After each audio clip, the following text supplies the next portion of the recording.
Welcome back to Uncorking the Issues, where we're pouring clarity into Temecula Valley politics, one glass at a time. I'm your host, Grapevine. This podcast discusses political and civic issues. The views expressed are solely those of the host and guests and do not represent any political party, campaign, school district, or government entity. Today's episode, Law, Order, and the Valley. What a Chad Bianco governorship could mean for Temecula. It's the political equivalent of sweeping dirt under a rug and calling it interior design. A real solution is slower, less flashy, and more expensive.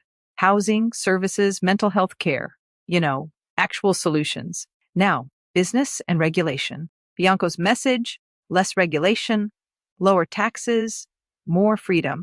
And look, if you run a small business in Temecula, that probably sounds great. Until you remember what regulations actually do. They protect the land your winery sits on, the water your vines depend on, the workers who make the whole thing run. In wine country, deregulation isn't just a policy. It's a gamble. Because once you overbuild, overuse, or overpromise, you don't get to rewind the valley back to what it was. You just get more traffic, less charm, and a lot of regret. Let's move to housing. Yes, we need more of it. No argument there. And yes, making it easier to build could help. But easier without smarter usually means one thing: growth without a plan. More homes, sure, but also more congestion, more strain on roads, schools, and water, and less of the open space that makes Temecula feel like Temecula. There's a difference between solving a housing crisis and turning your town into something you don't recognize anymore. And finally, leadership style, because this one matters more than any single policy.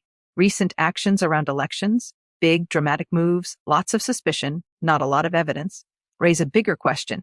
Is this about governing or about performing?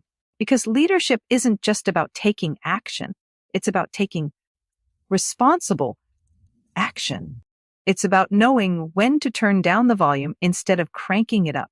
And in a place like Temecula, where politics is already, let's call it spirited, pouring gasoline on that fire doesn't exactly bring people together. So what does this all add up to? If Chad Bianco were governor, Temecula might see more enforcement, more rhetoric about cracking down, and more promises about cutting through government.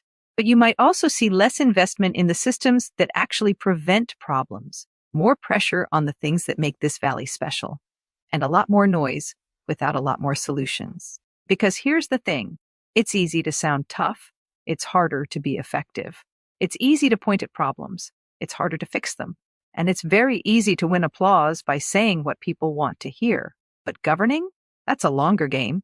At the end of the day, Temecula Valley isn't just a place. It's a balance.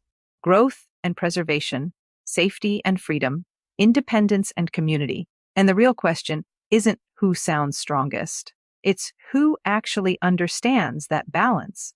I'm Grapevine. And this has been Uncorking the Issues. Stay informed, stay engaged, and as always, sip responsibly.